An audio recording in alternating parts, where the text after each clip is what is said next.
Okay, we're rolling. And action. Action.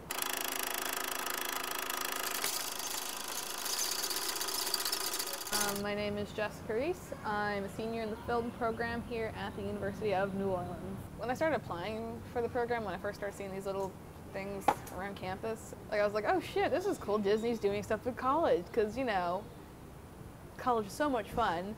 And so I tried to start applying for the program, and just long story short, I ended up applying like 5 times before I actually got into the program.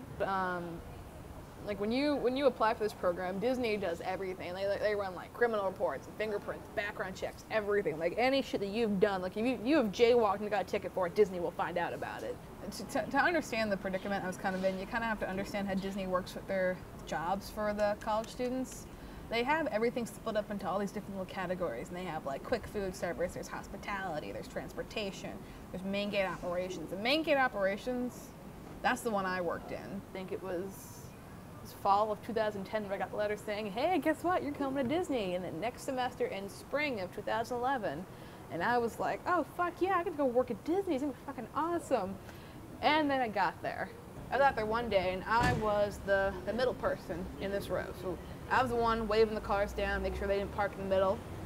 And the guy at the end who had the unfortunate pleasure of telling them that they could not park in the end and they had to walk, even though this is Disney World and you're gonna fucking walk everywhere. Manuel came from a Spanish-speaking country, real heavy Hispanic accent. English wasn't so great. So he is at the end, you know, telling the cars where to go, having people bitch and moan at the poor guy because they're lazy. And this one guy gives him, he's here with his family, he gives him some real hell about it and fights with them. And it got to the point where Manuel was like on the verge of just getting security out there to handle this before the guy's like fine and parks at the end.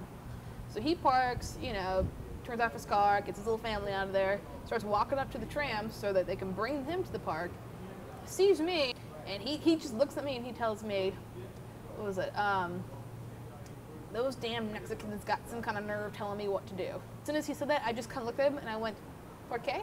And he just throws his hands up in there, he's like, God damn it, they're everywhere! And he just like storms off. Manuel's looking over at me, and he's like, did you really just do that? And I was like, oh God, please don't report me. Please, please, because they work on a point system at Disney. It's like 3 strikes, you were fucking out of there. And I'm like, please don't report me. He's like, no. He's like, can you do it again next time I got a weird person? This one's kind of like more memorable in a bad way. We're putting the traffic cones back out for the next morning so that so the cars know where to go when they get there. It's like the last fucking thing I got to do before I go to bed. And so like there was like 1 or 2 left, like an odd one out. And so just, you know, instinctively, you go to grab a cone, you know, you put your fingers on the top of the cone and grab it and pick it up. And when I went to go pick it up, there was something in the cone. And yeah, it was bad. Like, I don't even know how you do that, because it's not like we leave the cones off to the side. And like you have to be in plain fucking view, dropping your travelers and shitting in a traffic cone. Someone during the course of that day had taken a dump in the traffic cone.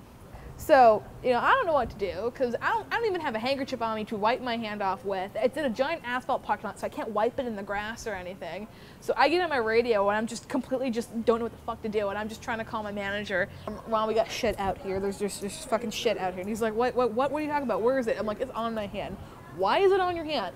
I have shit on my hand and I need this taken care of now because I have nothing to clean it off with.